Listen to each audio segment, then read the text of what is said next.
The interview room was much like the room he'd met Tony Downs in at the hospital. He sat in an uncomfortable plastic chair facing a metal table. The mirror that covered one of the walls showed his frazzled reflection. Trey stared up at it occasionally with a bone-tired weariness. The massive adrenaline rush at the warehouse had left him drained and empty. And on top of it all, he'd been here for more than an hour. A cold cup of coffee sat on the metal table. He glowered at it, wondering when they were going to bring someone else in the room to ask him if he needed anything. The last officer that had come in had only given him a blank stare when he asked how Dick was doing.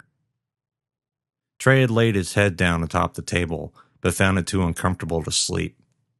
He was slumped in the plastic chair, fighting the urge to nod off. Waiting.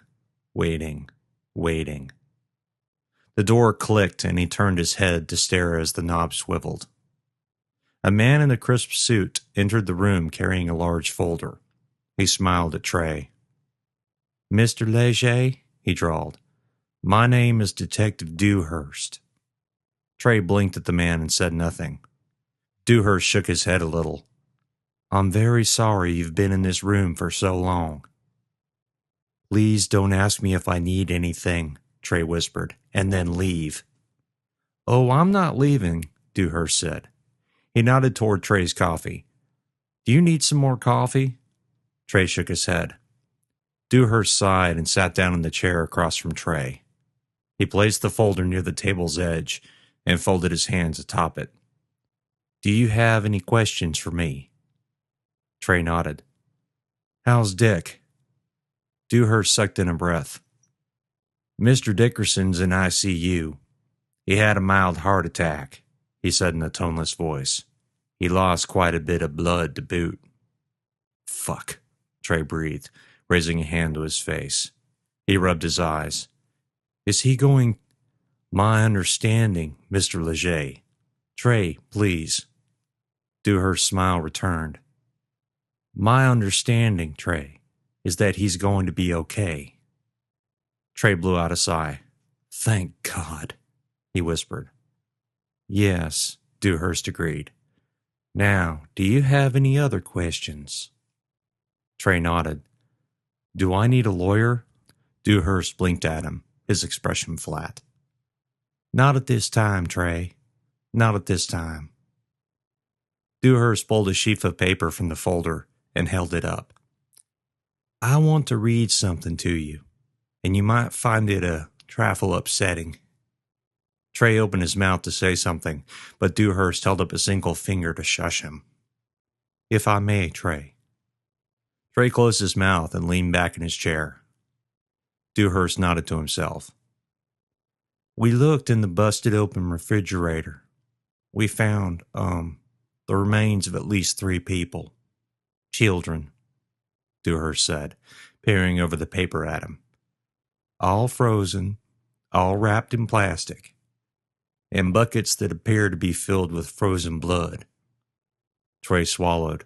The color had drained from his face, and the weariness threatened to crush him. What I want to know, Trey," Dewhurst said, dropping the piece of paper, "is what you were doing there." "You wouldn't believe—" "Try me," Dewhurst said, his eyes glaring into Trey's. "I don't believe you have anything to do with this, sir, but I want to know how you and your friend ended up in that warehouse." Trey took in a deep breath and began to explain. He told Dewhurst about the ice cream van, how he and Dick hadn't liked the man, about Dick's research into the dummy company, and about the missing boy. He left out his time at the hospital as well as his visions. As he talked, Dewhurst pulled a small notebook from his suit coat pocket and began taking notes. When he was finished, Dewhurst had scrawled notes over several pages. "Is that everything, Trey?" Dewhurst asked without looking up at him. "Yes," Trey said. Dewhurst nodded. He looked up from the notebook, a sharp grin on his face. "How many times have you been institutionalized, Mr. Leger?" Trey's mouth opened, and then he closed it again. How do you—" "Police report, sir," From 4 years ago? Dewhurst opened the manila folder and pulled out another sheet of paper. Although your wife chose not to make a complaint, the officer still logged it. But, wonderful thing, computers, Dewhurst said. Makes it easy to search across the neighboring jurisdictions. He tapped his pen on the middle table. I'm going to find out everything, Trey. So if there's anything you left out, I suggest you tell me now. Eyes cast down at his reflection in the table, Trey found his right hand performing the chromatic scale. The 3 fingers danced in the fast repetition. He stopped them and looked up at Dewhurst. I'm not crazy, he said softly. I'm not. The grin on Dewhurst's face faded into a gentle smile. No one says you are, Trey. Bullshit, Trey whispered. You look at me. You call in some favors. Maybe squeeze a little information from one of the nurses at the hospital. Or you talk to someone in Montgomery County. They pull a few files for you, let you peek at something. You'll find out all that crap. And then you'll come back here and call me crazy, just like most other people would. Assuming, Dewhurst said as he leaned forward, that I had time to do all that, Trey, and that I had that many friends, what would I find out? I have not been read my rights, Detective. Is that correct? That is correct, Dewhurst said in a loud, clear voice. You have not been read your rights, sir. So you can't use any of this. Dewhurst nodded. Say it, Trey snarled. Dewhurst leaned back in his chair, his brows furrowed. He turned to look at the mirrored wall and mimicked slashing his throat with his hand. The department, he said as he turned back to Trey, may not use any of this interview against you, Mr. Leger. Trey nodded. I suffer from psychosis, Detective, Trey whispered. Do you know what that means? Dewhurst nodded. It means you are delusional, prone to hallucinations, perhaps? Yes, Trey said. I'm amazed you know the meaning of the word. Dewhurst chuckled. Afraid I have friends in the field who've corrected me more than once, Mr. Leger. He tapped his pen against the metal table. So, Trey, did you see something? Trey sighed. Yeah, he cleared his throat. I saw a thing. Dewhurst's eyebrows raised. A thing dressed like a man. Pursing his lips, Dewhurst looked down at his notebook. What did this thing look like, Trey? Fuck, Trey whispered. It looked like a thing, okay?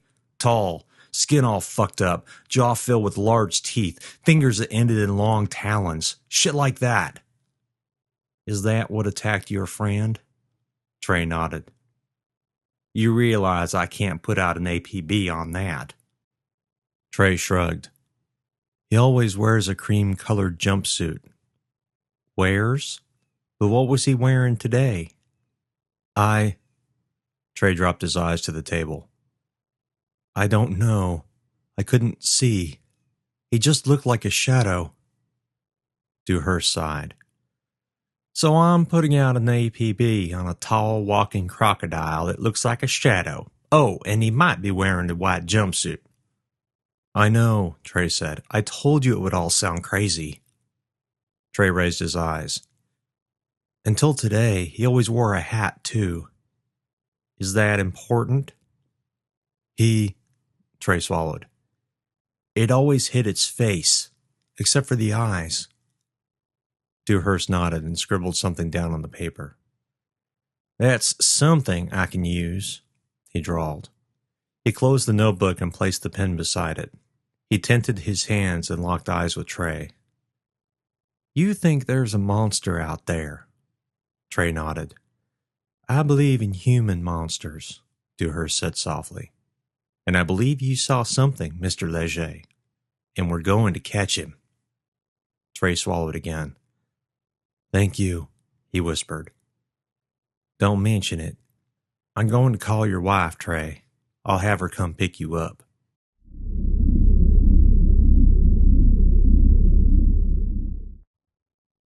Chapter 51. The cold wind bit through his jacket. Trey shivered but refused to go back inside. Although the station was actually off to the side of downtown, the tall Houston buildings made the city into a wind tunnel, turning a stiff breeze into a strong wind, and a strong wind into a hurricane. Every few minutes, an officer or two walked past, coming from or going to their patrol cars. Occasionally, an officer brought in a person in cuffs. Evening was fast approaching. The clouds had thickened, all but hiding the sun save a gentle glow toward the west. He wrapped his arms around himself. It was damned cold, and getting colder. He fought the urge to walk back into the station. It was warm inside, but he didn't want to see Dewhurst, and he sure as hell didn't want the eyes of the cops on him. He felt creeped out enough. Dewhurst. The guy said he believed in human monsters. Trey didn't know what that meant. At first he thought perhaps the detective was making fun of him, dismissing the story as delusion. But now Trey wondered.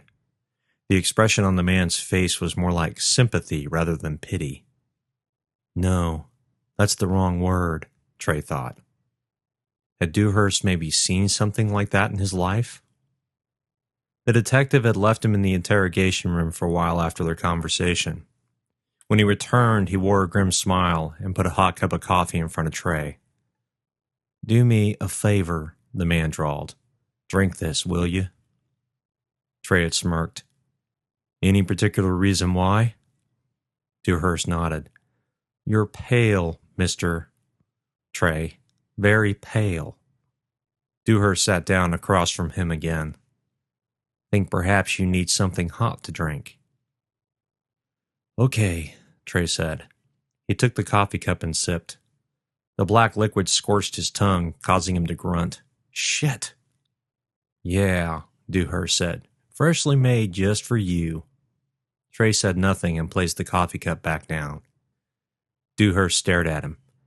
"Called your wife," he said in his soft drawl. Trey looked up. "I'll bet that was fun." The detective chuckled. "I only told her you were here and needed a ride. Nothing more." "Oh, thanks," Trey said with mock gratitude. He blew on the styrofoam cup, the steam blowing back into his eyes and face, making him feel more awake. "Can I ask you a question?" Dewhurst said in his lazy drawl. Trey said nothing, only nodded. "You didn't tell your wife you were coming down here, did you?" Trey shook his head. "No," Trey said. "She thinks Dick and I came down to Houston to go disc shopping." Dewhurst's eyebrows raised. "Disc shopping?" Another sip of the hot coffee. It didn't burn him this time. The black liquid warmed his throat and exploded in his belly. He sighed. "Frisbees. We play frisbee golf." Trey placed the cup back down on the table. "Guess we won't be doing that again anytime soon," he muttered. "You," Dewhurst said softly, "look a little less peaked." Trey looked into the man's gaunt smile and felt like hitting him. "Glad to see that." "What's your game, detective?" Trey asked in a growl. Dewhurst's smile disappeared into a flat line. "My game is trying to figure out who slaughtered at least 3 children and wrapped them up like they were going to be sold at Hubble and Hudson's premium meat counter." Trey blanched but said nothing. "And you haven't helped all that much." The meat. Flesh enclosed in Ziploc bags, coils of gray intestines wound together like sausage for sale, the strange crimson scrawl of symbols on each bag, buckets filled with a dark, frozen liquid.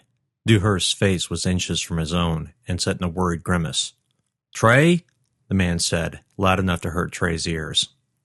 Trey leaned back in the chair, causing the legs to tip. Dewhurst quickly placed a hand on his shoulder, steadying him back to the floor. "Easy, sir," Dewhurst whispered. Trey tried to speak, but his voice came out in a croak.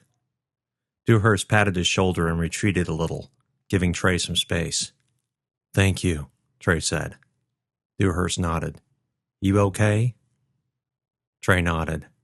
I have a type of epilepsy." "Absent seizures," Dewhurst said with a nod. Yeah, I know. Dewhurst pointed to the cup. Go ahead, drink your coffee. He walked back around the table and sat in his chair, his face set in a soft smile. Trey nodded. The coffee was much cooler now. He swallowed a mouthful and placed the nearly empty cup back on the table. Jesus, he whispered. How long? Dewhurst shrugged. Couple of minutes. Trey cursed. Happens when you get stressed? Trey said nothing, but nodded. Dewhurst's phone dinged. The man sighed, pulled his cell from a coat pocket, and looked at the screen. He grimaced and then placed it back in the pocket. Okay, Dewhurst whispered. Your wife said she'd be here in about 40 minutes. He looked down at his watch. You shouldn't have to wait much longer. He stood from his chair. I have to go now, Trey. You can wait in here if you like. Trey shook his head. Need some air, detective. Dewhurst had nodded. Okay, Trey. I'll escort you outside. The man's smile grew wide and genuine. Get you another cup of coffee? 35 miles to the north, Trey's house waited for he, Carolyn, and Alan to walk through the door and make it a home again. For how long would Dick's house wait in silence for its occupant to walk through the door? Trey frowned. Dewhurst had told him which hospital Dick was at. The cops were waiting for him to wake up so they could talk to him, but Trey was certain the doctor would keep them at bay even if Dick woke up and wanted to talk. Trey sighed. What the fuck had they been thinking? No one would believe them. No one would take the psychotic and his pot-smoking neighbor seriously. The ice cream man. Fuck. The kids all loved him. Except for Alan, Trey whispered aloud. What did Alan see when he looked at the thing? Did he see what I see? Trey shivered again. The face, the thing in the shadows, the face peering at him over Dick's shoulder, all teeth and scarred flesh, the stench of rot and awful. But the worst part had been that maniacal, malevolent grin. When it had spoken and pointed at him, Trey had nearly wet his pants. That sound was the most terrifying thing he'd ever heard in his life. But where was it now? Its lair was covered. Dewhurst had said the warehouse was a cornucopia of forensic evidence, and the techs would be there well into the evening. Although Dewhurst didn't say it, Trey was certain the cops would be staking it out as well. They had its ice cream van. They had its food. Trey shivered. What would happen when it got hungry again? Trey looked up as a car pulled in. Carolyn smiled and waved at him. Trey returned the smile and walked to the car. Something past the car caught his eye, and he looked up as he opened the door. Standing near a street lamp across from the police station, something glowed in the day's soft light. A tall bum wrapped in a trench coat, a baseball cap pulled low over its head so that just a pair of eyes shone from beneath. They looked as yellow as the arc sodium streetlights. Trey shook his head and looked back. The bum was gone. He opened the door and got in. He turned to Carolyn as he fastened his seatbelt. Thanks for... She slapped his cheek. The brilliant pain lit up the side of his face. Trey blinked at her, mouth open. She reached across and hugged him. Scared the shit out of me, she whispered. When she pulled back from him, he saw redness in her eyes. Trey swallowed. I'm sorry. Trey, she said, how the fuck did you think I was going to react to a call from the police? He dropped his head to his chest. I'm sorry, baby, he whispered. Where is Dick? Trey looked up at her, fighting back his own tears. Dick had a heart attack. She blinked at him, her lip quivering. What? Trey nodded. He's in the hospital. Oh, Jesus, she whispered. Is he? I don't know. The cops told me he's stable. Oh, fuck, she said. Where is he? Ben Taub, Trey said. ICU. Carolyn looked down at the steering wheel. We need to go. She frowned at Trey. You have blood all over your shirt. Trey looked down at the dark streaks on his sweater and nodded. Did you get hurt? Trey shook his head.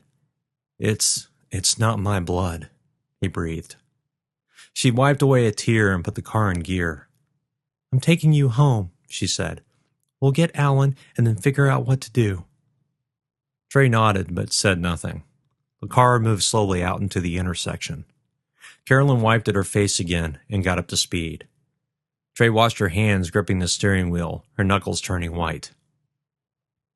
Dick didn't just have a heart attack, did he? Carolyn asked after a few minutes. Trey shook his head.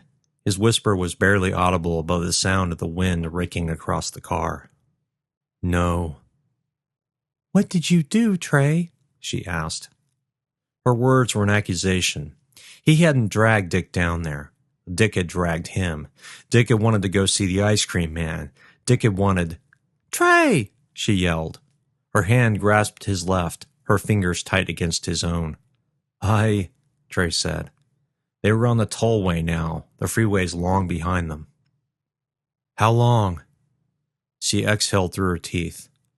Too long, Trey. Too damn long, she sighed. Taking you home, baby. You can tell me later. Trey closed his eyes. Just don't leave me alone, Trey whispered.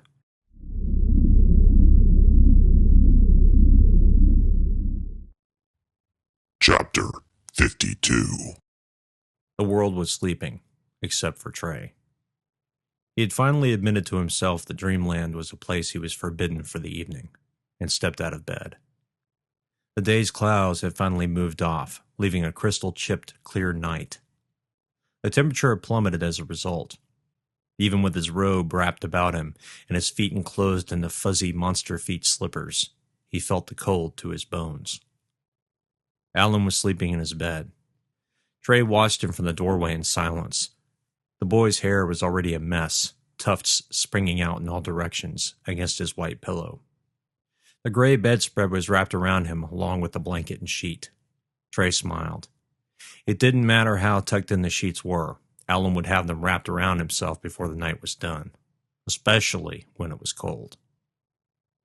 His wife was another world-class cover stealer. Sometimes he would wake to find his feet hanging out from beneath the twisted sheets and blankets. He'd have to fight her for the covers, twisting them back from beneath her just so he could keep from freezing to death. She never stole the covers after they made love, though.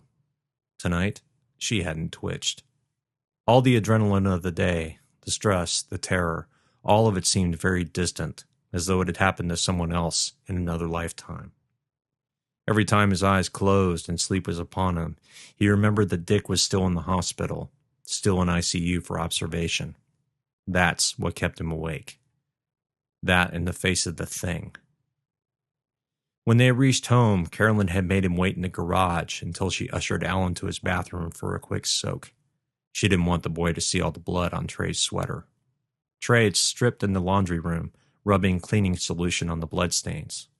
He pulled a fresh shirt from the dryer and quickly dressed himself. Once Alan was through with his bath, Carolyn had ordered Chinese food. The three of them had eaten, both Carolyn and Trey pretending that Dick had only had an accident. Trey didn't think Alan had believed them. The boy was too smart for that. But to Trey's amazement, he didn't push it either. It wasn't until after Alan had finally gone to bed that Carolyn had sat next to him on the couch and held his good hand. "All right, baby," she whispered. "What happened?" Her voice was soft, her face expressionless. Trey wanted to melt under her stare. He'd opened his mouth to speak and then closed it with a sharp click. What could he tell her? That he and Dick had wandered into a serial killer's lair? That he'd seen the zip-locked body parts of at least 3 children stacked like steaks at a meat market? What he'd told her wasn't a lie. It just wasn't everything. The break-in, the discovery of murder victims, and the attack were all he managed. While he spoke of the attack, he'd had a seizure. A short one, to be sure, but it was enough for Carolyn to let him off the hook. When he finished, she sat silent for a moment, her eyes glued to the far wall. "You didn't tell me you were going." "No," he agreed. She swung her eyes to stare into his. Her expressionless face flushed red, the corners of her mouth turned down. "So you lied to me." It wasn't a question, but a statement of fact. "Why?" she asked after a beat. "I didn't want you to worry," he said. Worry? She asked, her eyebrows raised. Why the fuck would I worry, Trey? She spat. Why would I worry about you two assholes playing vigilante? Why wouldn't you want me to know you were going out there to get yourself fucking killed? A tear made its way down from her eye to drip off the end of her nose. You didn't want me to know, she said in a vicious whisper, because you knew I'd talk you out of it. For a moment, Trey said nothing. Finally, he nodded. And I didn't want you to worry that I'd finally gone insane. She barked an unhappy laugh. Finally? She shook her head. Jesus, Trey, I can't believe you dragged Dick. No, he said. You are not going to make this my fault, Carolyn. He clenched his fists, the knuckles cracking. Dick was going to go with or without me. Period. What? Trey nodded. We both needed to know. He took in a deep, shuddering breath. We both needed to see. Why, Trey? Why couldn't you? Because it could have been Alan, Trey shouted. His voice broke as his son's name crossed his lips. He shook his head at the shocked expression on Carolyn's face. Because it could have been my boy, Trey whispered. It could have been our boy. Trey had held his head in his hands, unable to stop sobbing. Carolyn had let it go, helping to calm him down. After a tandem shower, they had fallen into bed and into one another's arms. Carolyn had fallen asleep soon after, but he had lain awake. Trey left Alan's bedroom, quietly closing the door behind him. He walked down the carpeted stairs and into the foyer. He looked out the windows toward Dick's dark house. Dark, cold, empty. He brushed a hand against his face, wiping away a stray tear. It could have killed them both. Could have. Why hadn't it? Trey glanced at his study door. His machines would be waiting for him, sleeping quietly like the rest of the house. He thought about Googling, searching. Monsters, he sighed. Who the fuck knew what that thing was? There was no name for it. No hint as to where it had come from. Trey bit his lip. What did Dick see? He wondered. Did Dick see the same thing he had? What if it was just his brain sliding into that delusional state, seeing something that wasn't really there? The thing. What if it was just a man holding a knife and snarling in a foreign language? Could be just a man. The guy who cut the tattoos off those people, he was just a man, not some monster from a horror movie. Just a man. Yet, Trey shivered. The grubby man was just a man too, although it had taken him decades to realize that. Not a monster, just a man. A mentally ill one. Like me, Trey whispered. His own voice made him shiver. The sound of it, so weak, raspy, seemed to echo in the foyer. I believe in human monsters, Dewhurst had said. Trey nodded to himself in the darkness. The grubby man, the ice cream man, human beings who did monstrous things. Trey yawned and looked at the stairs. His wife would be snoring. His son would be curled up in the blanket still, perhaps rolling in his sleep to a new position. Trey took one last look out the window and then started toward the stairs. He walked to the linen closet, pulled a heavy blanket and a spare pillow out as quietly as he could. He didn't bother closing the closet door. Walking heel to toe, he once again entered Alan's room. He put the pillow down next to Alan's bed and slowly laid down on the carpet. Once he was covered in the blanket, he closed his eyes, listening to Alan's breathing. In no time at all, he was finally, blessedly, asleep.